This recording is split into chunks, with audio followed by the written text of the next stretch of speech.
Okay guys, so remember in my previous video that I did, I told you guys I'm going in search to find out one of the twins that survived during the time that Mary Slessor came to save the twins then. So here I am with Mama today. So follow me as Mama will be giving us in details what she experienced, her experience during those days. So Mama, good evening, Ma. Good evening. Kekime. Olema. Okay. Afa m bụ Dimma. Aha m bụ Mgbafu Okereke. N'afa gị bụ? Mgbafu Okereke. Mgbafu Okereke. Okay. Iwe onye ebe? Bụ onye Amasu, Arochukwu, Abia Steeti. Okay. Okay. Mama biko we afọ ole ka ị dị? 93 years. 93 years? Yes. Ah. Wow. Daalụ. Okay.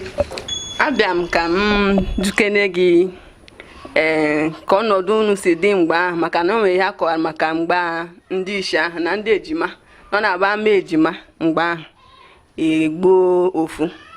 So abịa nka mmagodu odu ọnọdụ ka dị mgbe ahụ before Mary Slessor abịa mgbe ahụ. Mgbe ọnwụ Mary Slessor bịara a na-egbu ụmụ ejima amụbeghị m ogbo ahụ. Mgbe eji mụọ mbụ mgbe Mary Slessor nwụrụ. Mgbe ọ nwụrụ? Ọ nwụrụ.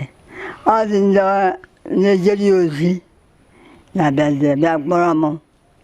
Mere nwanne m nwụrụ anwụ, nwanne m ka nwụrụ na 2012. Ọ nwụrụ na 2012? Okay. Na 2012 ka ọ nwụrụ. So akpọrọzi anyị gaa na maternity n'ama na-agwụ. Anyị gara ebe ahụ togba akpọrọzi anyị gaa Slessor ebe anyị nọ gaa school mụgba ihe niile by then Mary Slessor anọzi ndị ọrụ ya na mgbe amụrụ anyị ndị mgbe ụmụ ndị nke ọzọ egbugisiwara amụbeghị anyị. Mama o nwere ihe nsị m ajụ gị. Onye? O nwere ihe nsị m ajụ gị na nne Go on. Ka ihe nwere ịkọwatụrụ ndị na-ene anyị ihe gbasara Mary Slessor ịma na mgbe ọ bịa Naịjirịa. Ihe gbasara Mary Slessor bụ mgbe ọ na-aga onye ndị Mary Slessor arụgbala ọrụ nke ya tepụ aka bịa laghachi Calabar. So o nwere ndị odibo dịka disciples o sokwa ya laghachi o so bịa mgbe ọ na-abịa wodi n'anya nwaanyị sogo so ya nwaanyị so na ndị na-abịa za Scotland na-abịa ịbịa isi oziọma ịbịa gbata oziọma n'ala arụ n'ụwa niile leta timeti n'ụwa niile. Then abụ ndị ụfọdụ pụta n'ụzọ ụfọdụ onwe si ya ụfọdụ laghachikwa n'azụ. Anyị ya bịa sarakwa ya na-agasa ụgbọ mmiri ka o si gasa tuturu pụta Calabar kwụsị na Calabar ebe ọ na gbuo ntụtụ ụlọ ma Bika ma Hope Wadol ma girls school ma churches everything na Calabar. Ya zakwa n'ụgbọ mmiri ya pụta n'Itu Enyong ya bịa wuo ụlọ ọgwụ wuo school wuo churches then wuo kpọrọkwa ya tutu ya pụta Amasu ebe a mmiri anyị dịrị n'ebe ọ na-akpa ọnụ asụ ya pụta ebe ọ ruo ụkwụ ruo na ebe a na-akpọ Obilago wutetụwa ntakịrị ụlọ nara n'ebe ọ. So ebe a o nyere ya ọ naghị eri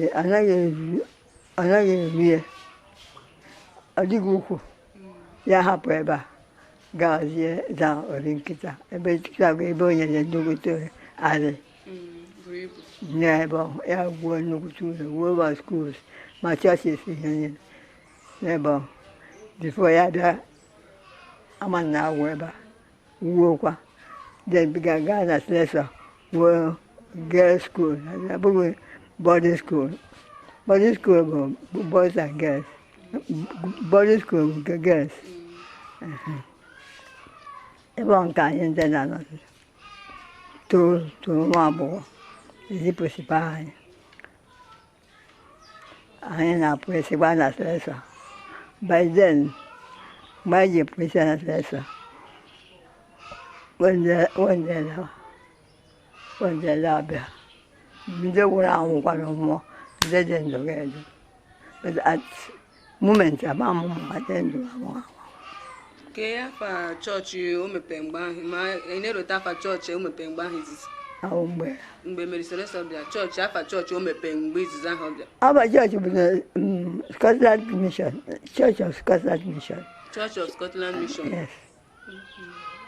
Nke abụọ kwa kọsọ nke nke. Also.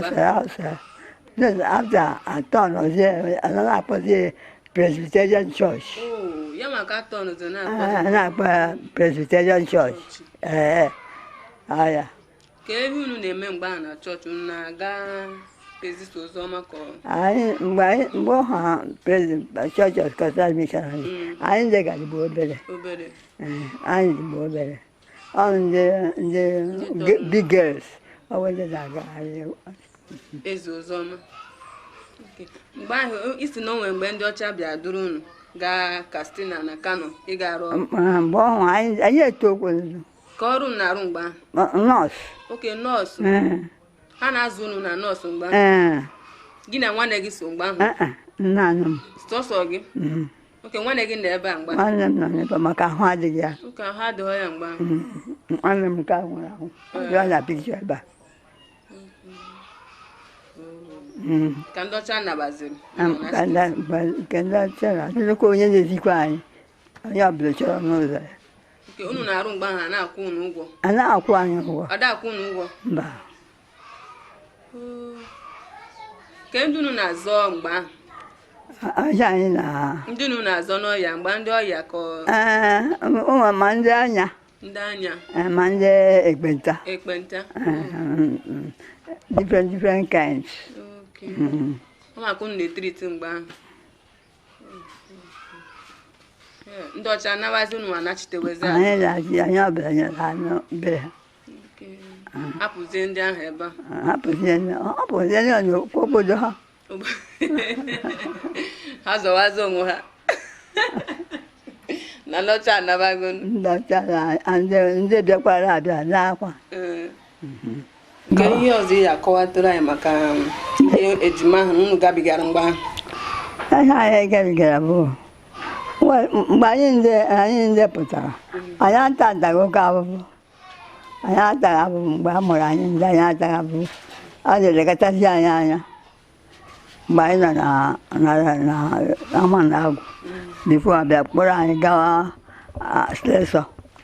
Slessor Memorial School ebe anyị ndị nọ. Anyị ataghị ahụhụ. Ndị na-elekọta anyị anya bụ ndị ọcha. Ndị ọcha. Oke, ha dị na pụta. Ndị na-abụ nọ n'ebe ọ. Ha na-elekọta unu mgbe ahụ. Ọ na-elekọta anyị anya. Lekọtazi anyị anya. Enweghị nsogbu, anyị enweghị nsogbu mgbe ọ. Mana mgbe a bịa sịwa na ejima na-achọrọ ejima na ejima nwere ihe ha na-anọchi ndị mmadụ n'obodo maka omenala ka obi so dunu mgbe ahụ. Mgbe ọhụ anyị ndị amamachaghị mụ asụ amamacha mụ ihe m nọ na ihe siri na a na-egbu ndị ejima ọtụiwe na ọchụchụ aja wee bụ ọbịa ọjọọ na chụpụma diwa kpọrọ bụ kpọmaga na ọchụchụ aja ebe ọ nọ ebe ọ ndị nwụrụ anwụ ndị dịkwa ndụ.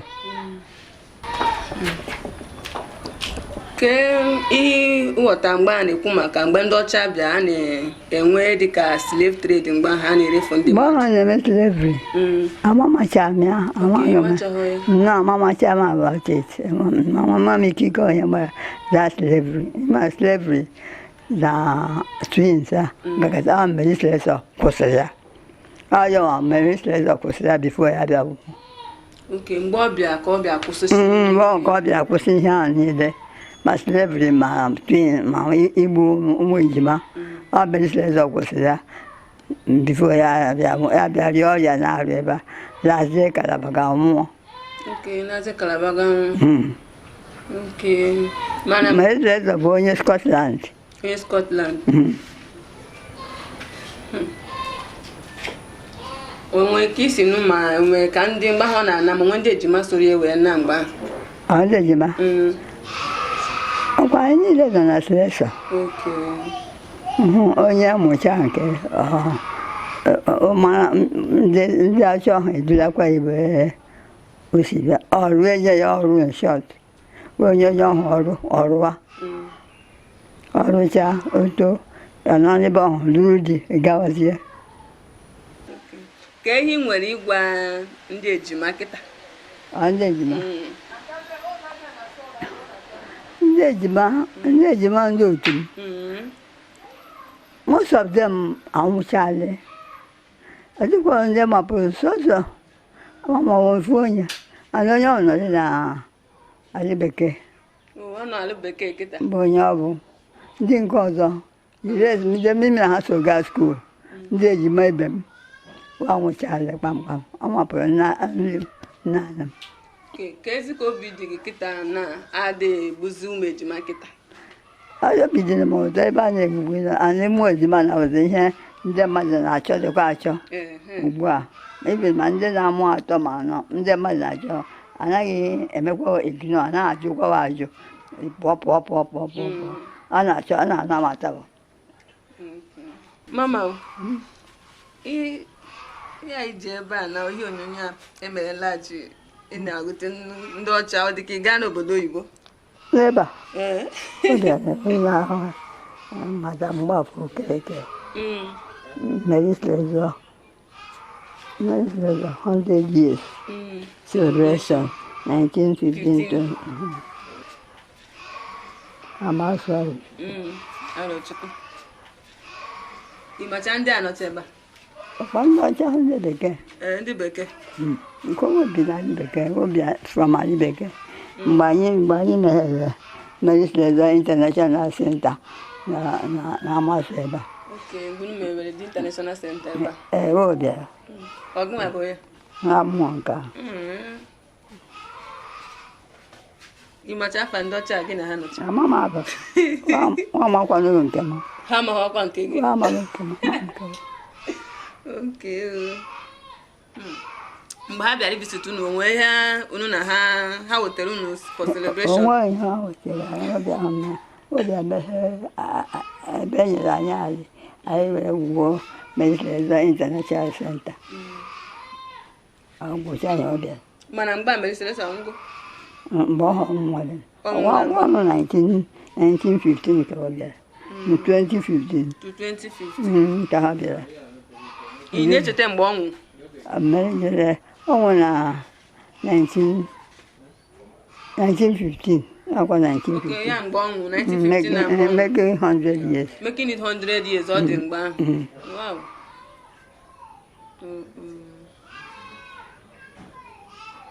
Ka ndosogodi ma aka gị hapụ ifu. Oh mama.